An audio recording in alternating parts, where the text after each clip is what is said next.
Hi, everybody. Welcome back. I am going to be talking today about some movies that I've watched recently.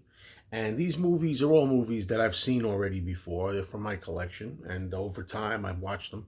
And let's go. I've got a few horror titles in here. You know, I like horror movies, but they're not all horror. So, you non horror fans, stick around. Okay, to start with, I have this movie from 1957. This is called The Curse of Frankenstein. I have seen this movie many, many times. It was done by a British studio called Hammer. It's a Hammer horror film, a Hammer horror classic, actually.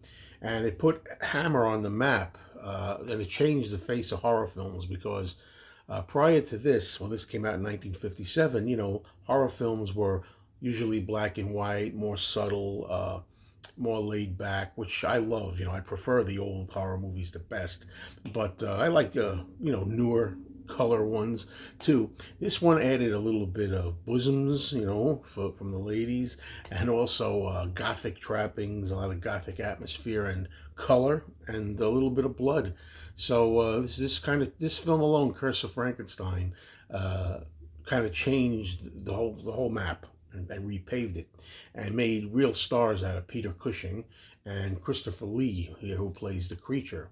Although Christopher Lee plays the creature, he's nothing like the Boris Karloff Frankenstein monster the way we had really been accustomed. This is a different makeup by Phil Leakey. And I have to say, Peter Cushing as Victor Frankenstein, who creates the monster, or in this case, the creature, is phenomenal in this movie. Peter Cushing would go on to make several more Frankenstein movies, and the focus in these films for Hammer was always on the Baron. It was always Baron Frankenstein who was the sole character, the main guy.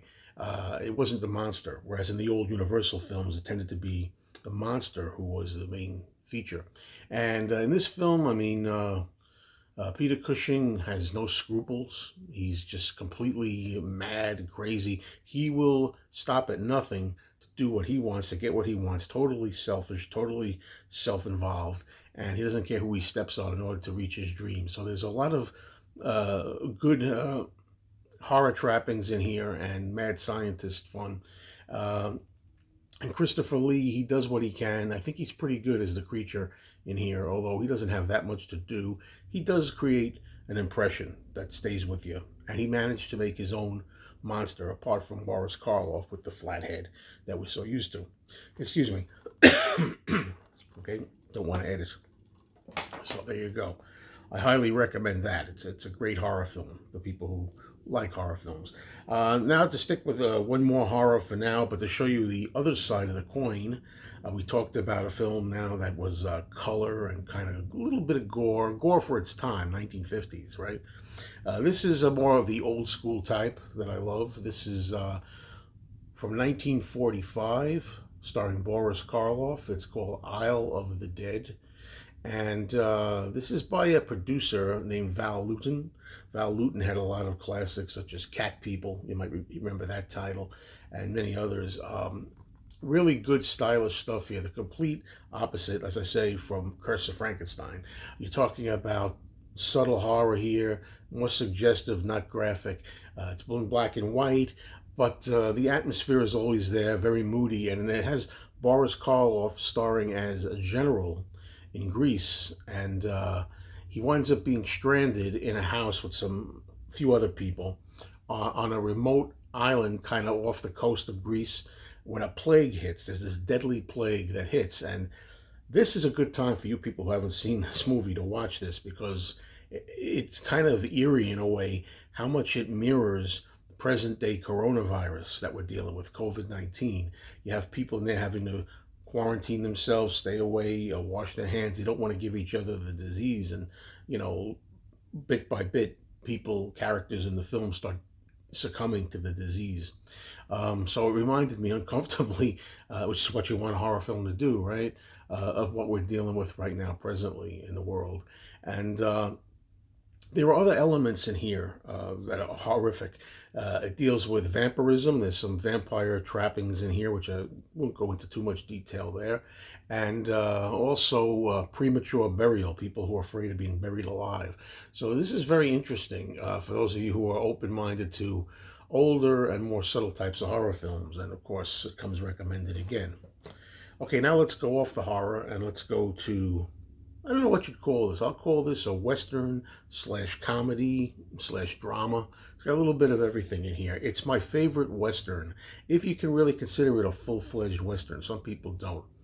It's Butch Cassidy and the Sundance Kid from 1969, starring Paul Newman as Butch Cassidy and Robert Redford as the Sundance Kid.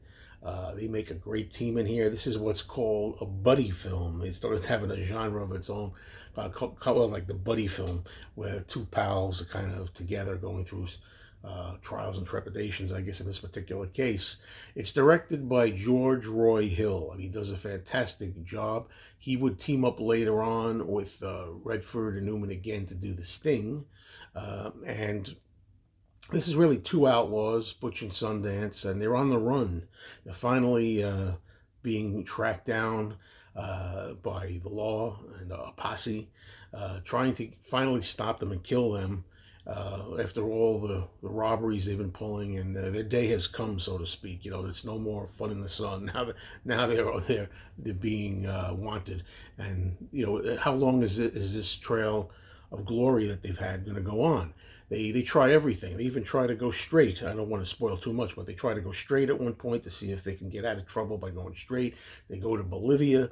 They're hunted everywhere, and along the way, there's a lot of good scenes in here, and a lot of camaraderie between Newman and Redford, of course.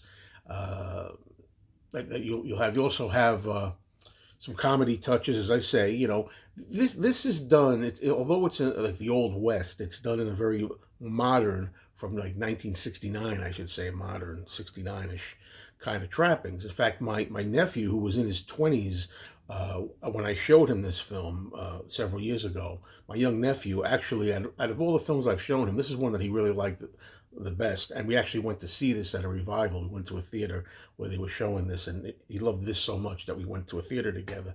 So he said he liked it. It seemed like a movie from today, kind of.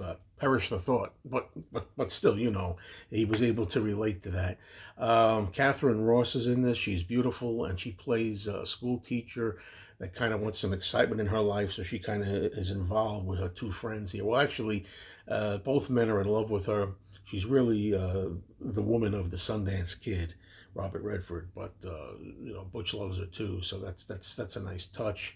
I'll also add that one of the reasons I decided to give this a revisitation was because we lost songwriter B.J. Thomas recently, who passed away, and he's got a classic song in here. It's called "Raindrops Are Falling on My Head," or "Raindrops Keep Falling on My Head," if you like.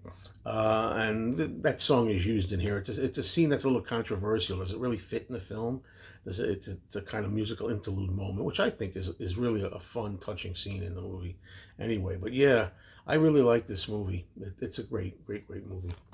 Now let's stick with the three principals: Paul Newman, Robert Redford, and director George Roy Hill, for a follow-up, in a way. Excuse me again, allergies. This was when they reunited to do The Sting in 1973. Without a doubt, one of my all-time favorite movies, one of the greatest movies ever made. This film, it's the winner of 7 Academy Awards in 1973, among them Best Picture. That's no small feat, because there were some good, great movies that I love that came out in 73 that were also vying for Best Picture. Among them, American Graffiti, great film. Also, The Exorcist, great horror film, and The Sting beat them all. And there were other great films too in 1973. 1973 was a good year for movies. I mean, again, I can't resist saying, you know, I these days, not so many movies that I love, but this was a great year, 1973. And basically, this takes place in 1930s Chicago. Okay, so you're in Chicago in the 1930s, and right there, you have a lot of nice sets and old-fashioned settings, which is really very vintage of the day. They play two con men, basically. Robert Redford is the younger con man, and Paul Newman is the older one, who becomes his mentor. What happens is that there's a gangster who rubs out one of their friends, Okay, and the gangster is played by Robert Shaw. Robert Shaw, most people know him as Captain Quint from Jaws. Okay, he plays this gangster Doyle Lonigan, and oh, Robert Shaw is just a delight in here. He's really mean and deadly. And when this mobster kills their friend, the two of them, Newman and Redford, decide they're going to get revenge. So what they do is they get a whole group of expert grifters, con men, people who set up routines to kind of get back at Robert Shaw. They're gonna sting him. That's where the title "The Sting" comes from. Some people who've never seen the film wonder, what does that mean, sting? They're going to sting him. They're going to double cross him. They're going to set him up, gain his trust and everything. Then they're going to sock it to him by ripping him off and taking all his money. And it is just phenomenal. It's another buddy film. It's got a wonderful plot. The plot is great, and it has a lot of twists and turns in it too. So you're never quite sure what's going on, and then it all comes together later. Charles Durning is in this. Charles Durning is great in here. He plays a cop who's very hot on Robert Redford's tail. He really wants to bust Robert Redford. So through the whole movie, between all this, they're trying to pull their con and their elaborate scheme against the gangster, but this guy, Charles Durning, the cop, keeps interfering and coming in and out of the scene, kind of ruining it for them. So they got to kind of do something about him too. It's great. I can't help but mention the Marvin Hamlish score. The Marvin Hamlish did a great score. There's a little bit, again, of disagreement because actually he has like a lot of ragtime music in here. The ragtime music was really outdated by the time the events of the Sting took place. It's more the 1920s, the music that's in here, and this is supposed to take place in 1936. So it's a little old-fashioned in a way, but the music was used anyway because it's just fun and jaunting and, fits the, I don't know, fun, whimsical kind of feel of the movie. So it works good. And of course, there's that song, The Entertainer. When I was a kid, I was 11 years old. I never had seen this thing, and I didn't really know about older music like that, but I loved the song The Entertainer, and it became a hit, and I went out and bought the 45 RPM. Can you imagine? I went out and bought the 45. So it was a hit all over again, that old kind of music, when this came out in 1973 and probably 1974. My favorite scene, there's so many favorite scenes in here, but the ultimate scene for me is a poker game. There's an earlier scene in here where they're trying to set up Robert Shaw, the bad guy, and the way they do it is by doing this poker scene where they got to out-cheat him in cards. It is great. Great film, great film. You got to see it. Please see it.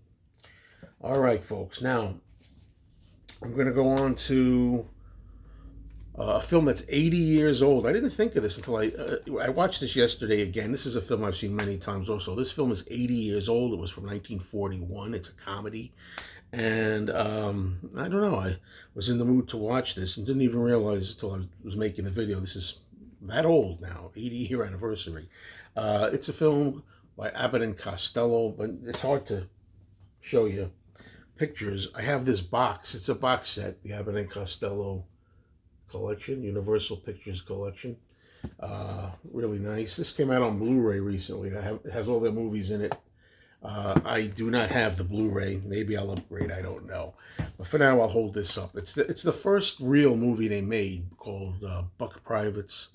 And there's a poster from it there. Buck Privates, 1941.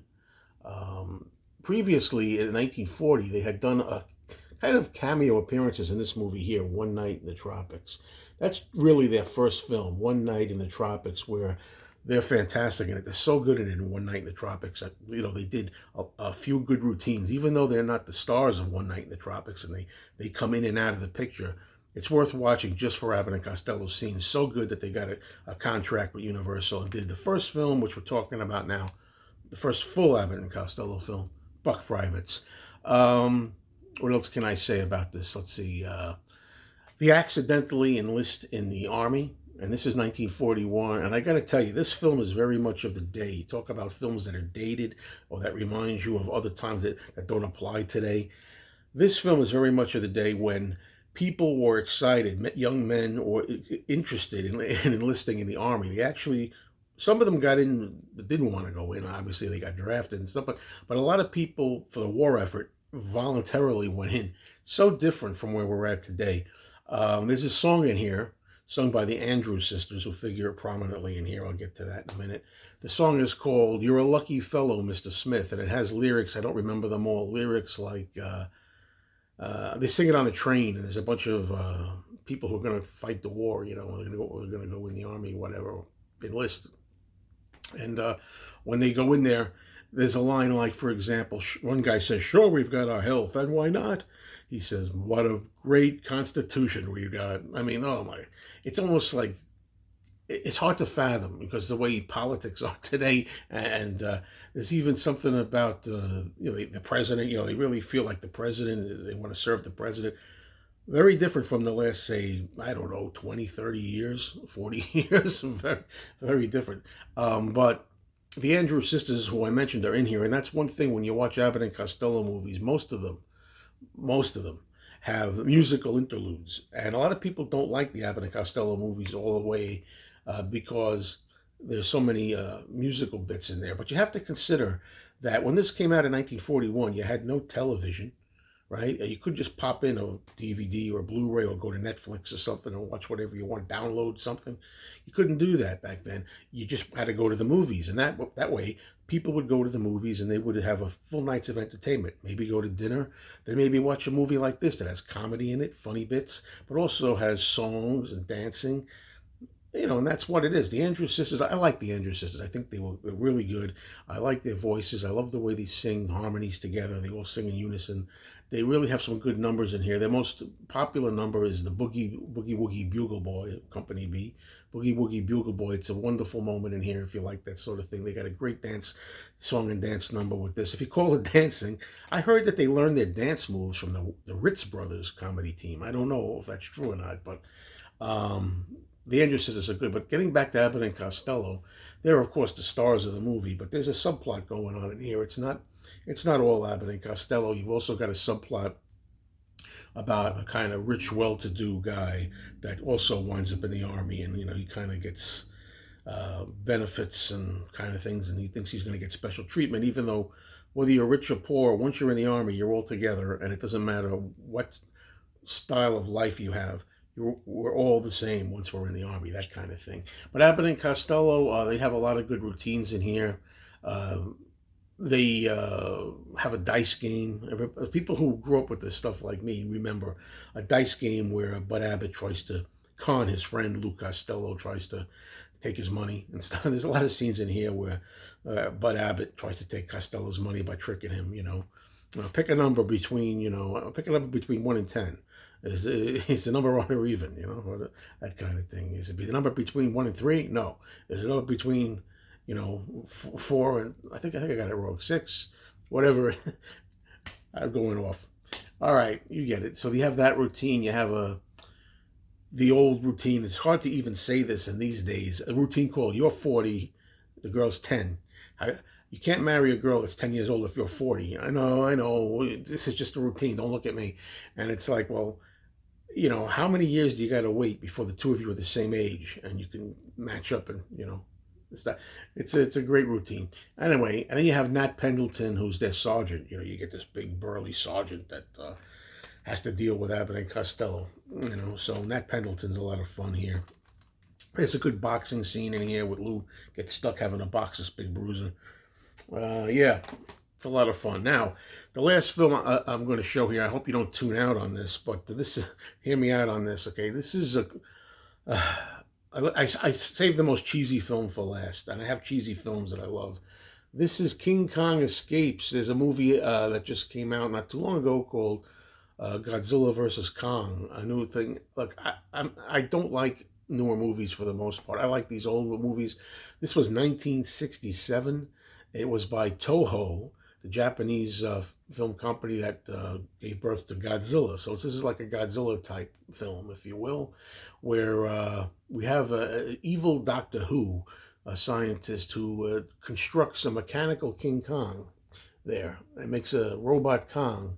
And the idea is that he wants to use this robot to extract a radioactive element called Element X. And he wants to do it for a competing country run by a femme fatale. So right there, you got a robot, King Kong, and then you got a femme fatale, and you got this evil Doctor who I should mention. Doctor Who is expertly voiced in the dub. This is dubbed in English. Uh, it's dubbed by none other than Paul Frees. Some of you may know the name Paul Frees. If you don't, I'll tell you, or some of you may know him. If you remember the old Rankin and Bass cartoon, animated cartoon, Santa Claus is coming to town. He plays the character of Burgermeister Meisterburger. And that's the voice that's used, the Burgermeister Meisterburger voice for Doctor Who, which is like added touch, which is why I like the American version. Some of these I like to watch the original Japanese version with the subtitles, but I grew up with King Kong Escapes on television, and I love the version with Paul Frees dubbing the voice. And this has men in suits. When Doctor Who's robot proves ineffective at digging out this Element X, that's why he's built the robot. They have to go and kidnap King Kong from his island. They actually go to the island, find a way to drug King Kong and take him to their place. And eventually, of course, Kong and the robot wind up clashing and fighting. It's got a rousing music score. And the King Kong suit is poor looking. It's very poor looking, goofy looking King Kong suit. But that's part of the charm, if you can get into that. I like the goofiness of it. And I would always rather have two guys in suits, really physically there, actors duking it out and throwing each other around, rather than having cartoon CGI where some guy's on a computer just rendering some images. King Kong Escapes, loads of fun. Comic book nonsense. Enjoy. All right, folks. See you next time. Thank you for watching.